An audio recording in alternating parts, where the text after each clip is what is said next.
अस्सलामुअलैकुम, जज़ाकल्लाहु खैर। आप सब बहुत बहुत शुक्रिया कि आपने अपना कीमती वक्त निकाल के यहाँ हमारे पास आए और हमें सुनने के लिए। मैं नूरीन फ़ातिमा, शिफ़ा उर रहमान की अहलिया।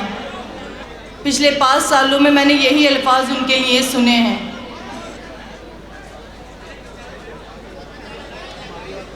पाँच साल मैं सब्र करती रही इस बात का कि शायद मेरे साथ कुछ इंसाफ हो जाए। चक्कर लगाते रहे हम अदालतों के, एक के बाद एक डेट, एक के बाद एक डेट। एक फ़िल्म का डायलॉग था लेकिन वो हमारी ज़िंदगी की हकीकत बन गया। जिस फिल्म के डायलॉग पे हम हंसा करते थे उस पर हमें अब रोना आता था कि हमें पता है एक डेट के बाद जब दूसरी डेट मिलती है तो कितनी नाउमीदी होती है। हर कोई हमसे ये सवाल कर रहा है कि हम क्यों खड़े हुए, मतलब आप कैसे करेंगी, आप क्या करेंगी, आपके मुद्दे क्या हैं, आपने क्या सोचा है, आपने क्या सोच के प्लान किया। असदुद्दीन ओवैसी साहब ने आपको कांटेक्ट किया या बैरिस्टर साहब से आपने कांटेक्ट किया, कैसे टिकट मिल गया, क्यों टिकट मिल गया, क्यों खड़े हो गए, क्यों नहीं खड़े हुए। शिफा भाई जेल में है, जेल से कब वापस आएंगे, क्या डेट से। या अल्लाह, इतने सवाल 5 साल में आप लोगों ने एक बार नहीं पूछा कि आपकी ईदें कैसे गुजरी, आपके रमज़ान कैसे गुजरे।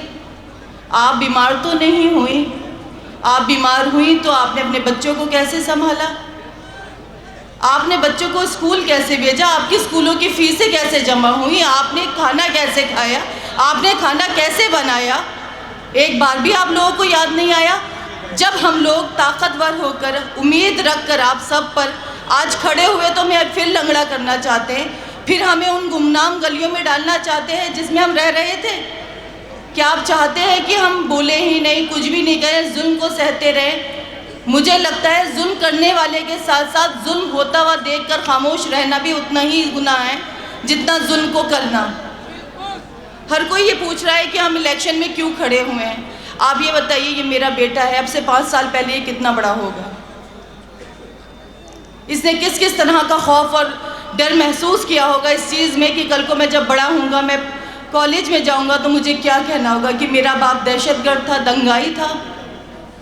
क्या हम लोगों का हक नहीं? हमारी गलती क्या थी? असल ये गलती थी कि उस प्रोटेस्ट का हिस्सा थे। जो चीज़ आज मैंने की है, जो आज मुझ पर सवाल उठा रहे, उन लोगों ने जो आज बैरिस्टर साहब पर सवाल उठा रहे कि उन्होंने आपको क्यों टिकट दिया, वोट काटने के टिकट दिया। अरे हम वोट काटने के लिए नहीं, हम जीतने के लिए खड़े हुए हैं। हमारा मकसद अगर अपनी आवाम को दुख देना होता तो शिफा उर रहमान आज जेल में ना होता। कैसे आप हमारी एग्जिस्टेंस पे और हमारी सोच पे सवाल उठा सकते जबकि मेरा शौहर 5 साल से सिर्फ आप लोगों के लिए जेल में है। रोते रोते मेरे आंसू सूख गए, इंतजार करते करते उसकी माँ की आंखें सूख गई हैं। उम्मीदें हमारी ठंडी पड़ गई इस चीज़ के लिए कि कभी हमें इंसाफ मिलेगा। आज मैं आप लोगों के पास आई हूँ, आप बताइए क्या शिफा उर रहमान गलत है?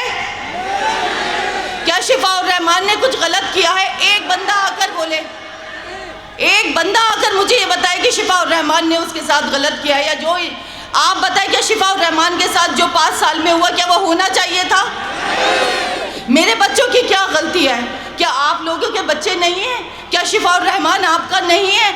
आज आप क्यों डर रहे हैं, क्यों खौफ में है कि बीजेपी आएगी? बीजेपी आएगी तो क्या हो जाएगा? इससे बुरा क्या हो जाएगा? मेरे लिए इससे बुरा कुछ नहीं हो सकता। मेरा सरपरस्त मुझसे छीन लिया गया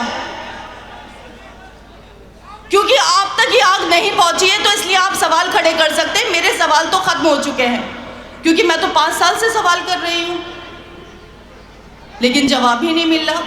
तो आप भी अगर मेरे साथ मिलके मेरे इन सवालों में शामिल होंगे तो शायद जवाब आए और आप भी कटघरे में खड़े होने से बच जाए। आज मैं अपने बच्चे को अपने साथ सिर्फ इसीलिए लाई हूँ कि मैं तो सब्र कर सकती हूँ लेकिन बच्चों की सब्र अब नहीं, मुझसे दुख नहीं देखा जाता। ठीक है, आप खुद सोचिए, आपके भी बहन भाई होंगे, आपके भी बच्चे होंगे, भतीजा भतीजी होंगे, भांजा भांजी होंगे। आप ये बताइए इन बच्चों की क्या गलती थी? हम तो बड़े हैं, सब्र कर लेते हैं, लेकिन बच्चे तो मासूम होते हैं। चलाना बहुत मुश्किल होता है। मेरा एक बेटा इससे भी छोटा है। आज मैं उसको बुखार की हालत में छोड़कर आपके पास यहाँ वोट अपील कर रही हूँ। उसके बावजूद भी हर कोई मुझे कठेरे में खड़ा करता है कि आप क्या कर लेंगी। अरे मैं वो कर लूँगी जो आपका पिछला MLA नहीं कर सका।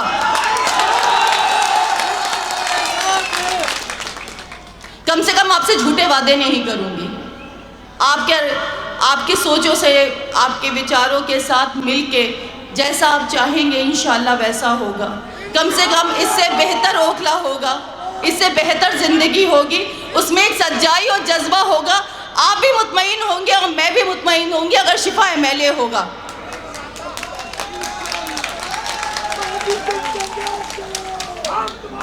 आप ये सोचिए कि अभी शिफा उर रहमान को सिर्फ हमने उम्मीदवार बनाया है तो बड़े बड़े दिग्गज नेता यहाँ आने लगे, क्योंकि हम लोगों ने उनको इतना इजी टू मूव कर लिया था। वो हमें टेकन फॉर ग्रांटेड लेते थे कि ये तो ओखला की आवाम है, इनको बस पंजाब झाड़ू पता है, कुछ पता ही नहीं है। बीजेपी से तो उन्होंने हमें डरा ही रखा है।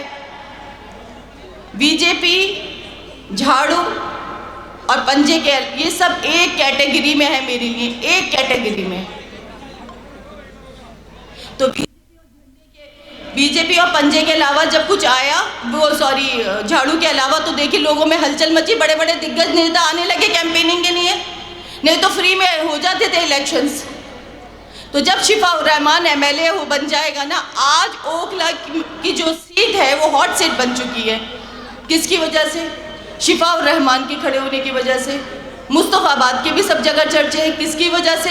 ताहिर भाई की वजह से।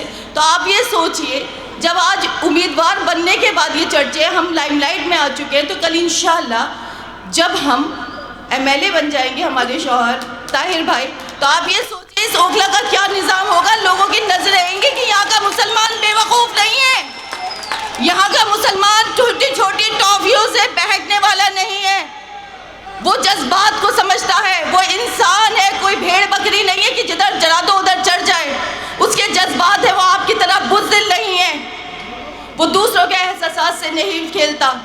मुझे अपनी आवाम से, अपने ओखला के अपने सारे बहन भाइयों से ये उम्मीद है कि इंशाल्लाह वो मेरी परेशानी को बिना बोले समझेंगे। मैंने अब बहुत बोल लिया, मैं आप लोगों से प्लीज़ दरख्वास्त करती हूँ, मेरे शौहर शिफा उर रहमान के लिए वोट कीजिए, और इतना वोट कीजिए कि अल्लाह ताला उन्हें बहुत अच्छी वाली कामयाबी अता फरमाए। मेरे लिए नहीं तो मेरे बच्चों के लिए प्लीज़ वोट कीजिए। जज़ाकल्लाहु खैर।